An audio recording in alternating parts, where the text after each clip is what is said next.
Welcome to NCBA's Cattleman's Call podcast with host Lane Nordland.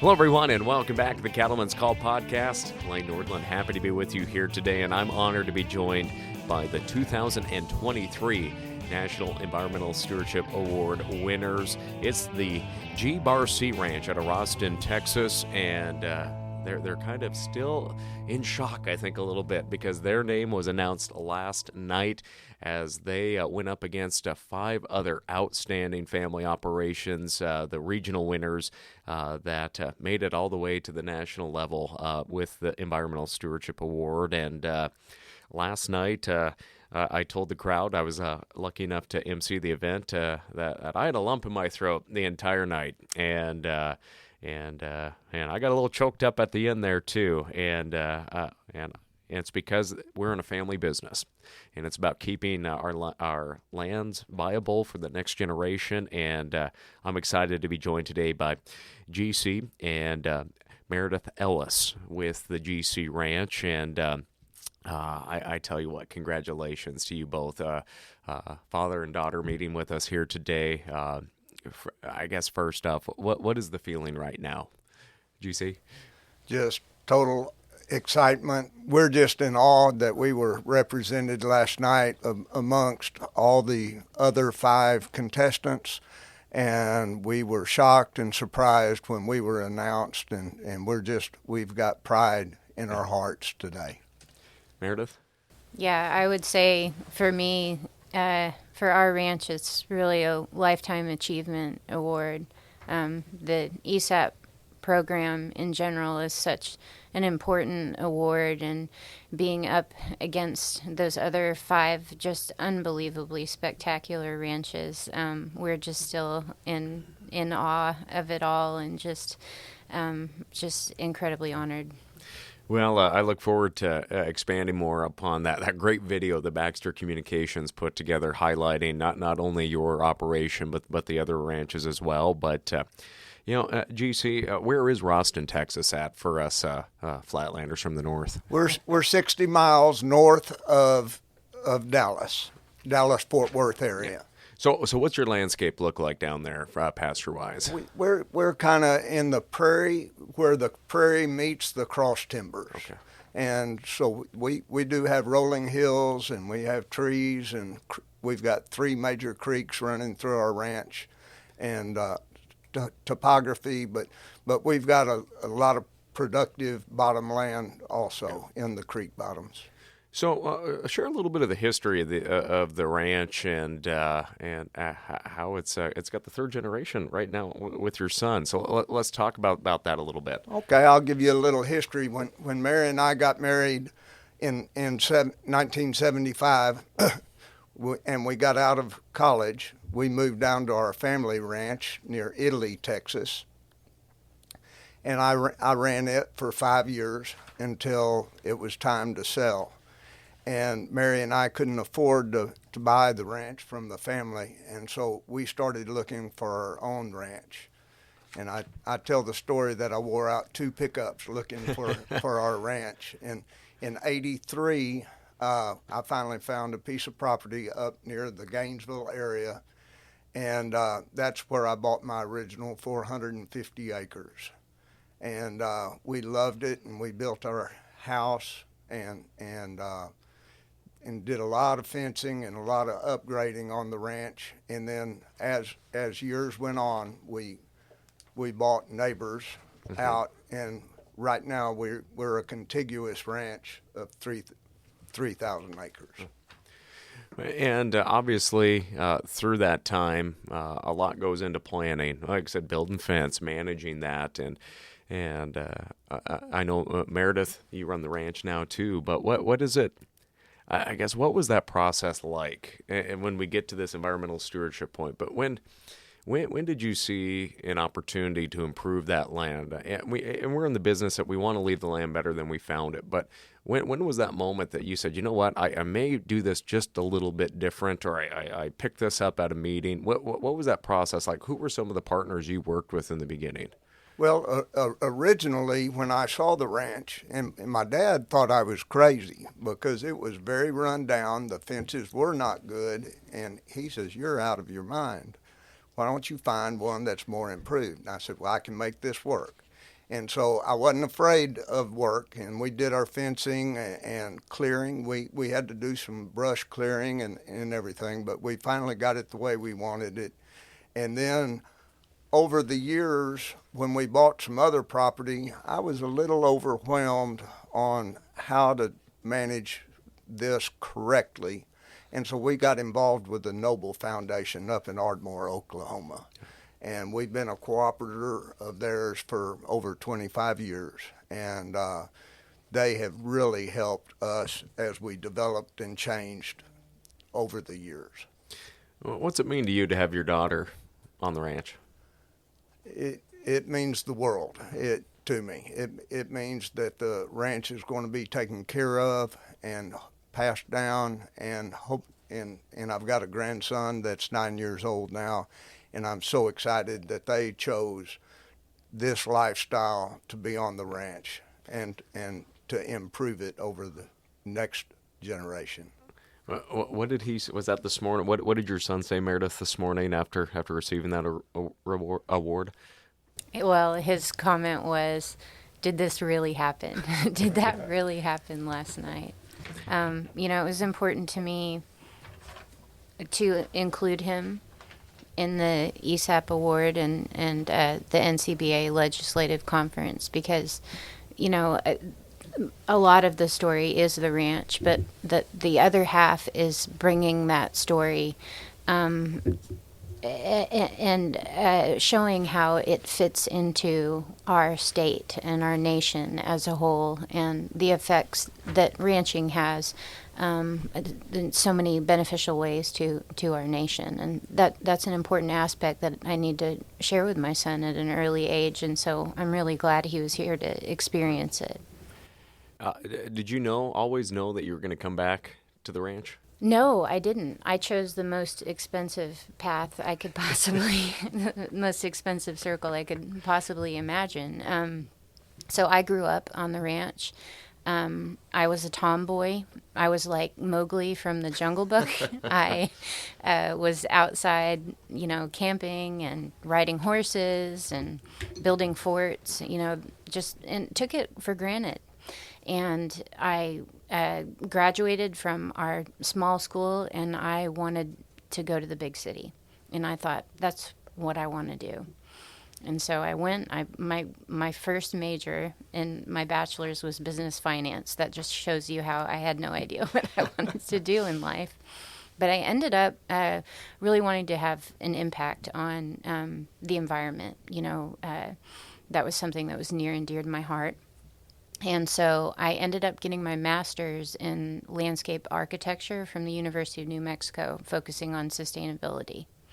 And so during the 4 years of that program, we studied migratory patterns, watersheds, soil health, native species, and broad land use patterns across our nation, so like urban sprawl and things like that. And I remember class after class, I would say, oh my God, what my dad is doing as a rancher is the most important thing a person could possibly be doing. And if I want to have an impact in this world, the most impactful thing I could do is go home and learn from my dad.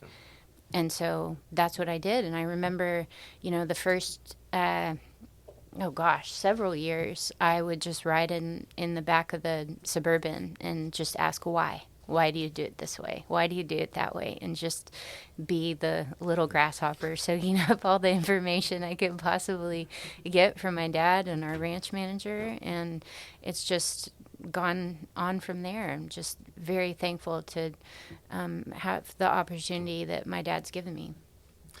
You mentioned urban sprawl. And obviously, there's quite the population growth in Texas, especially in that part of the state as well.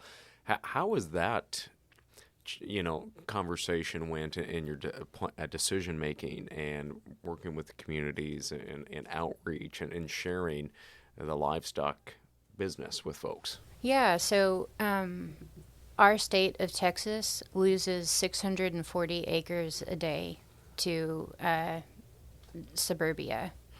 And so right now, the landscape is largely valued in real estate and not so much on our natural resources.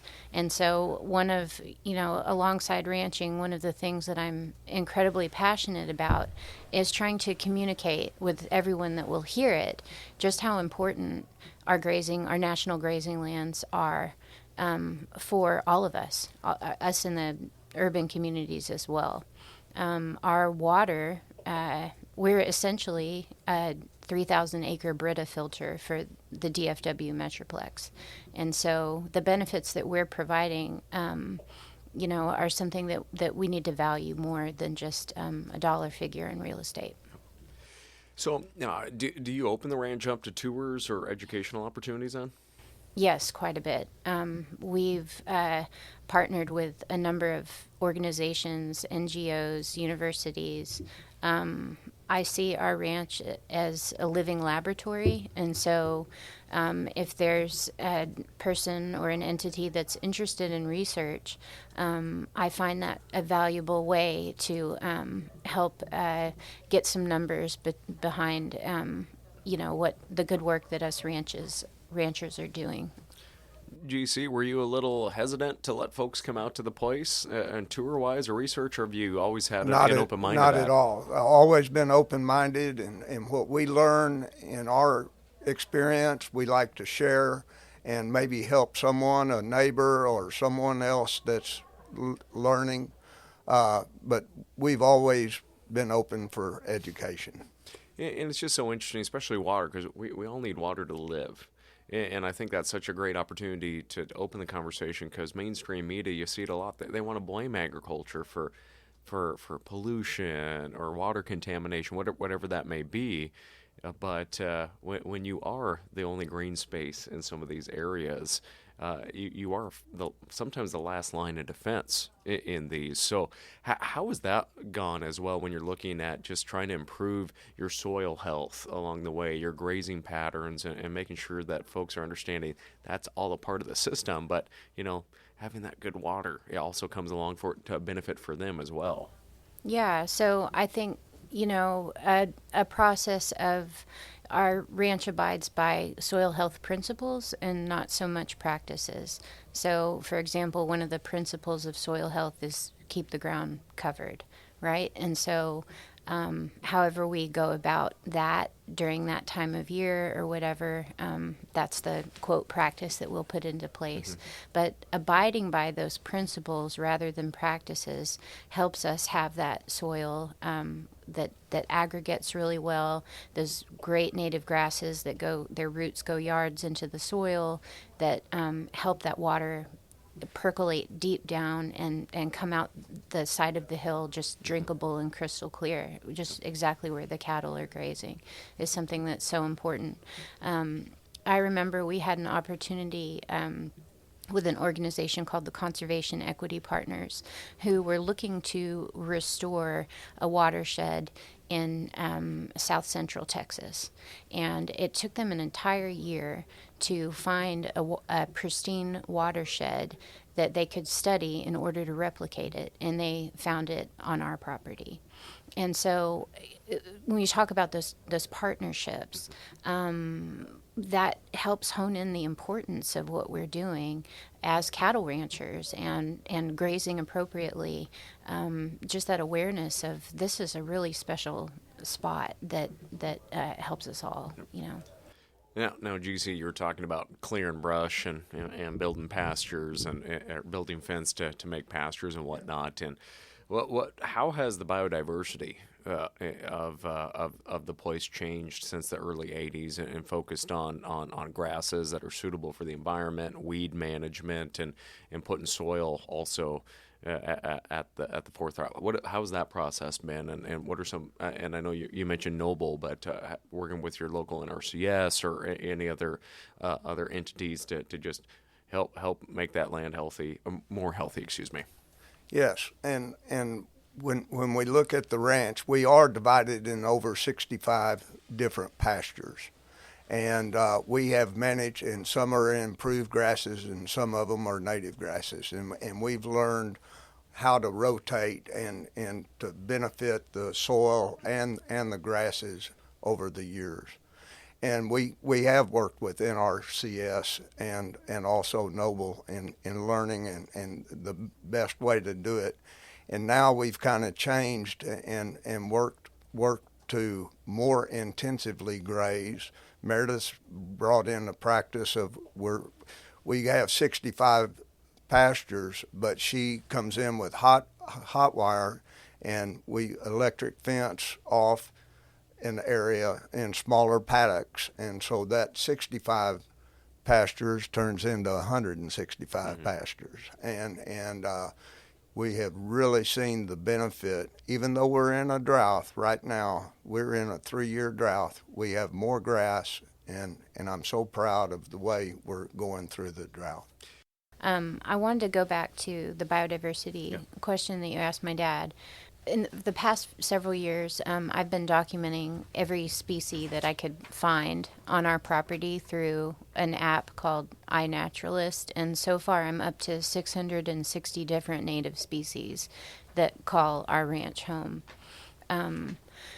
I'd like to give a shout out to Dan Cottle, who's a former NRCS employee who was instrumental in helping me understand the role of biodiversity in land management and cattle health.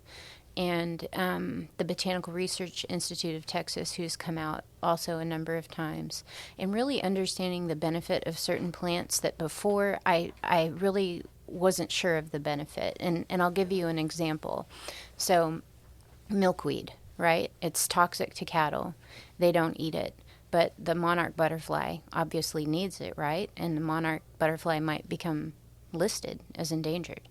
But our cows don't eat it. It takes up a place where grass could grow.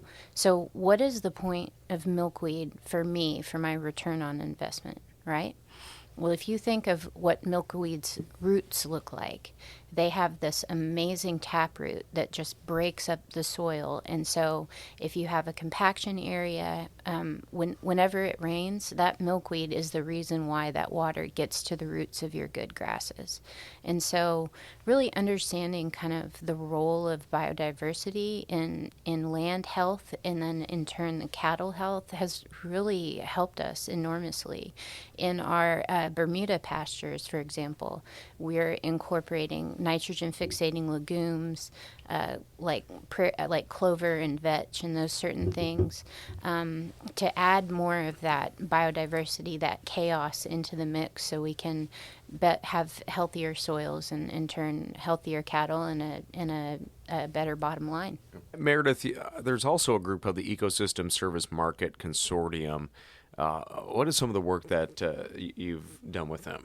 Yeah, so that was one of the best initial projects I've ever had the opportunity to be a part of, and it began through Dr. Jeff Goodwin, who's with Texas A&M University, but at the time he was at the Noble Research Institute.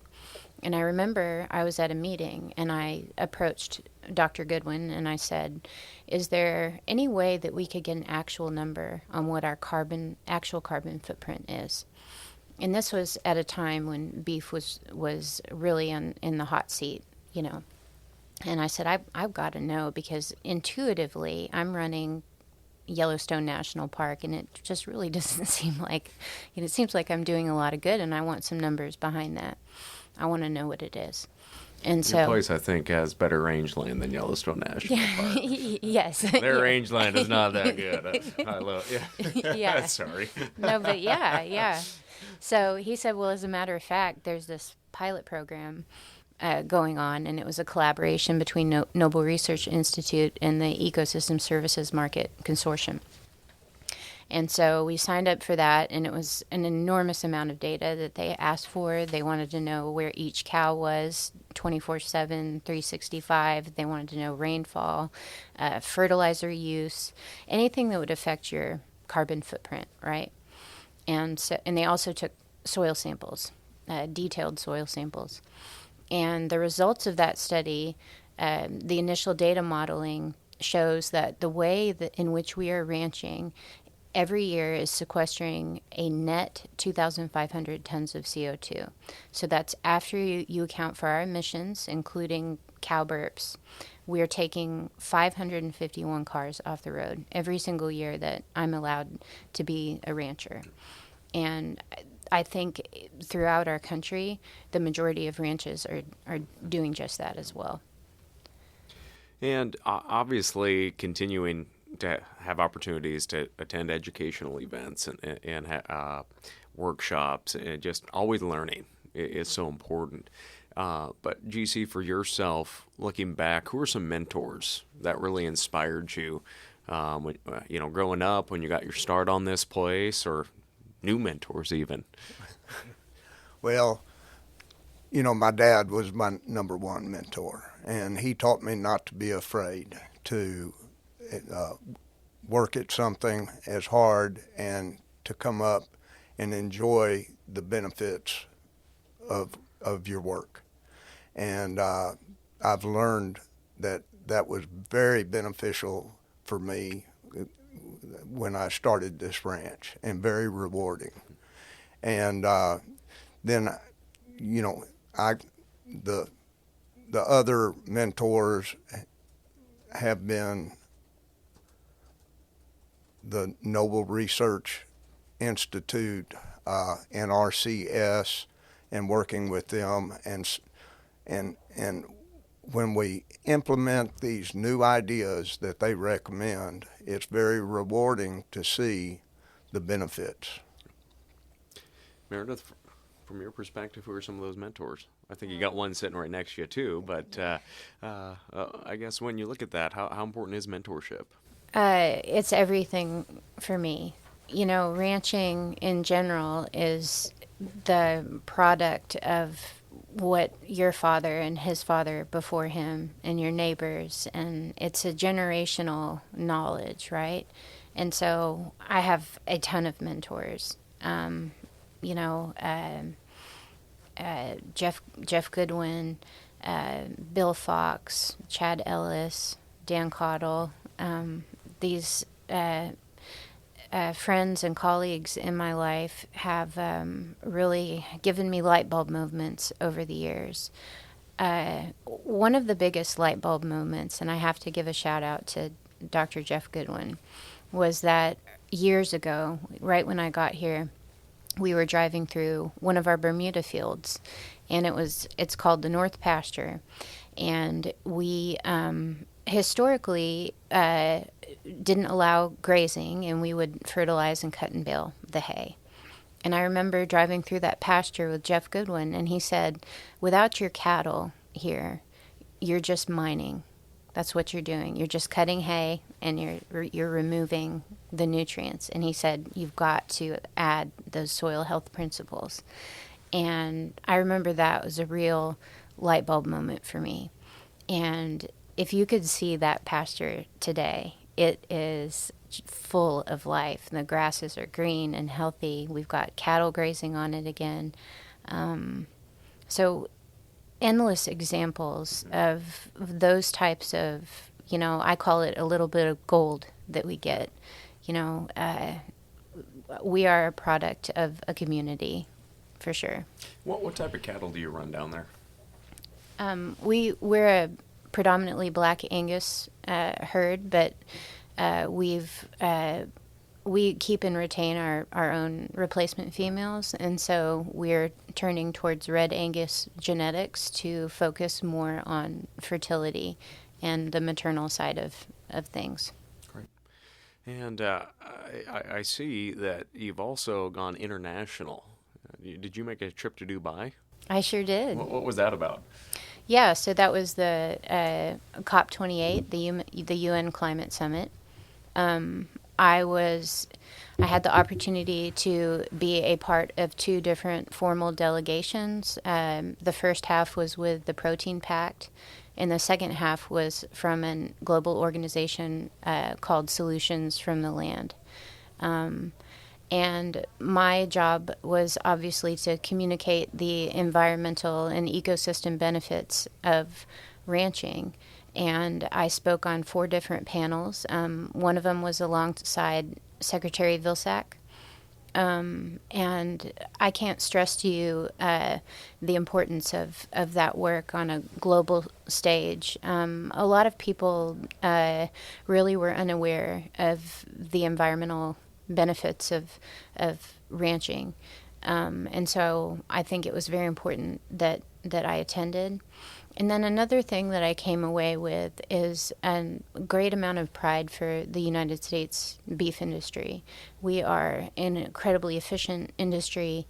We keep excellent records, and us ranchers across the United States are preserving the last 20% of grasslands remaining in our great nation. And so we've got a lot to be proud of as an industry here in the United States.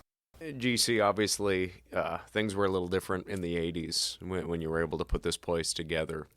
And it's tough for whether it's first generation or someone leaving the family place and going out on their own to make a go of it. How important is it to look at managing the land that you have? Or maybe you think you need more of it, but how can you improve it and maybe make it more economically viable through just managing and taking care of that land and your livestock at the same time? Well, you're exactly correct. The value of the land has gone up so much over the last 10 years that it would be very hard to buy a ranch now and make it viable. So what we do is we are grateful for what we have, and we want to take the best care of it and make it more productive, so it'll be beneficial monetarily for us and viable. And so because of that, these new practices that Meredith's putting in place has really helped us. You know, you look at that third generation with your son. A lot of people don't understand why we want to stay in agriculture, why we want to do that. Why do I talk for a living so I can run some cows and try to grow my dream? I get questioned about that a lot, but it's in our blood, and I think we're too stubborn a little bit but we have a mission to take care of our land, to grow nutrient-dense protein. But what do you hope is instilled in your 9-year-old? What do you hope he will do someday with this opportunity, seeing the family recognized? What are your hopes and dreams for him when he is 20 years down the road and looking at hopefully being a steward of that land? What do you hope he is able to achieve? Well, when I look at ranching, right, and the G-Bar-C Ranch, it's not so much a piece of land as it is a treasure, and it's a legacy, right? And so I guess the thing I would, it's built upon generations of knowledge and wisdom, right? And so it's almost like the land is not yours, rather it's your responsibility for the brief period of time that you're here. And so it's a noble job that you have. And so, right now in my son's ranching education, we're on bugs, right? So we're starting with the plants and the wildlife, and we're working towards cattle, but understanding the importance of it all and how it ties together is something that, I can't stress enough. But I think even at a young age right now, he understands the preciousness of what we're doing. He's an incredibly observant person. I remember at age 4, we were walking through the wildflowers, and he went to pick one, and he stopped, and he said, "Is this one endangered?" And I said, "No, you could pick it." So, just that it's a lifelong progression of having a relationship with the landscape, and so far at age 9, he's doing great. What's it mean to see that? It's just unbelievable. I mean, first with Meredith learning and her advancement in knowledge and working with the cattle and the land, and now seeing my grandson there enjoying but learning every day is very, very rewarding. Now, I should mention that Corteva, NRCS, U.S. Fish and Wildlife Service, and the National Cattlemen's Foundation were the key sponsors of the ESAP award. What do you hope to do to inspire other producers to either tell their story or maybe focus on their landscape health a little more? Yeah, so I think that's a local thing as well as a national thing and even an international thing. I would just love to stress the importance of this award in general. I think it's just an unbelievable thing to be able to bring ranches from across the nation together as well. We're all separated in our pastures and are out in the middle of nowhere, wherever we are, and for us to come together and, if we're in Florida or Washington or Texas, we all have such different challenges, but here we are, like, having the same mission and vision of conservation, healthy cattle, family. It's so inspiring, and it's just been a really, really special time for us. Some producers, they don't like to pat themselves on the back or be out in front of the crowd sometimes. But I know there's a lot of producers out there that really should be nominated for their state, regional, national award.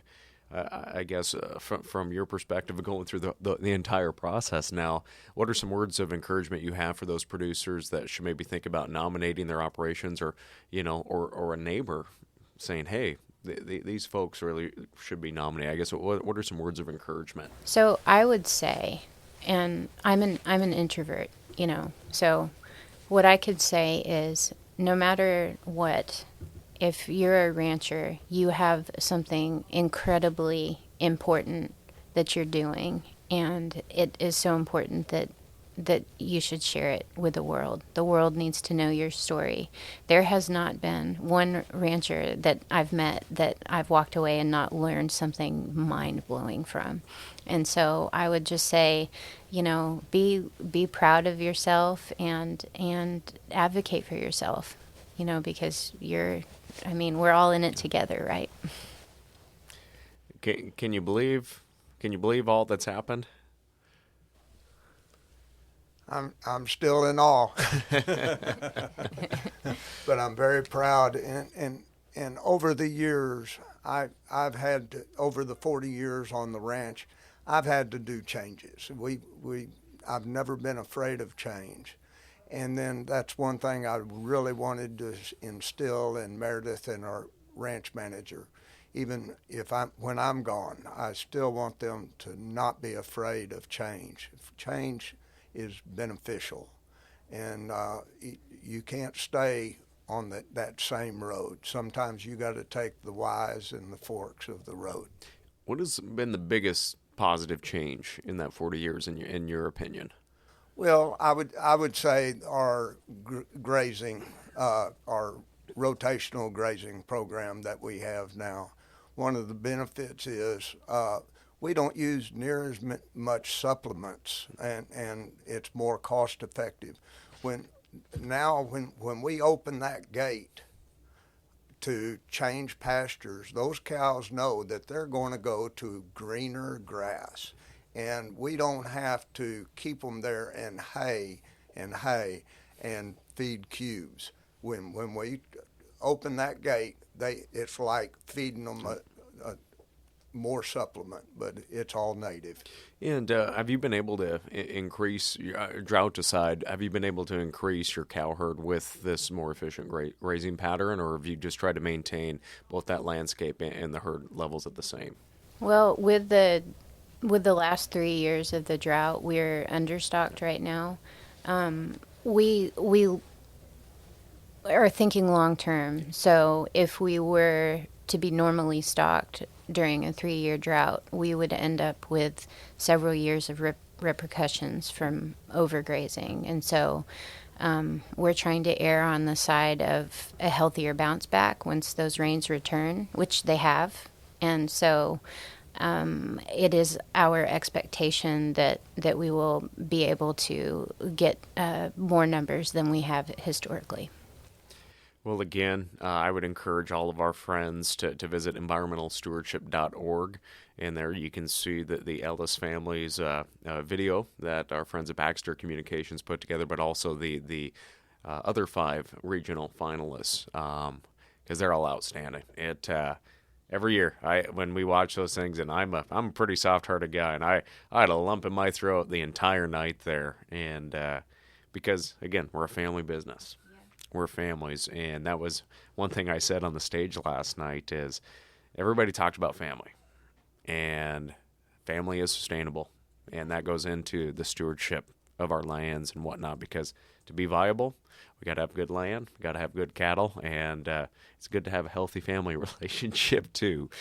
But again, I know you guys got a probably busy day, and I know you're going to go out and about here in Washington, D.C., but any last thoughts or comments, anything you'd like to say maybe to our sponsors before I let you get back to the busyness of Washington, D.C. today? I would just like to send just a wholehearted thank you to the NCBA and Corteva, NRCS, U.S. Fish and Wildlife. Thank you for your sponsorship of this program. It's incredibly important, and we're just incredibly honored to be this year's national winner. Well, congratulations again, and it was a full room last night, and folks were engaged the entire evening. We had some congressmen there, we had some Hill staffers there, and that's one of the key reasons why the national award presentation was moved here to Washington, D.C., and that was to have our agency officials from NRCS and the U.S. Fish and Wildlife Service here to see those, to meet you, to meet the fellow producers that are here advocating for the cattle industry. So it was a heck of an event, and a lot of good practices were highlighted last night. But again, a very heartfelt congratulations, and enjoy your time here in D.C., and hopefully that bronze you got, they were packaging it up. That might be home if they get it in the mail today. But again, congratulations for your recognition. Thank you. Thank you Thank very you so much. Well, again, friends, visit environmentalstewardship.org, and you can check out all the profiles of the 6 regional winners, and of course the G-Bar-C ranch out of Rosston, Texas, and a profile on the family. And I just want to thank GC and Meredith Ellis for joining us, and we appreciate you joining us here on the Cattleman's Call podcast. If you haven't done so, make sure and subscribe, share it with your friends, and of course, thanks for joining the conversation and answering the Cattleman's Call here today. I'm Lane Nordlund. We'll catch you next time. Thanks for tuning in to NCBA's Cattleman's Call podcast with Lane Nordlund. For more information, visit ncba.org and make sure to subscribe to the podcast today.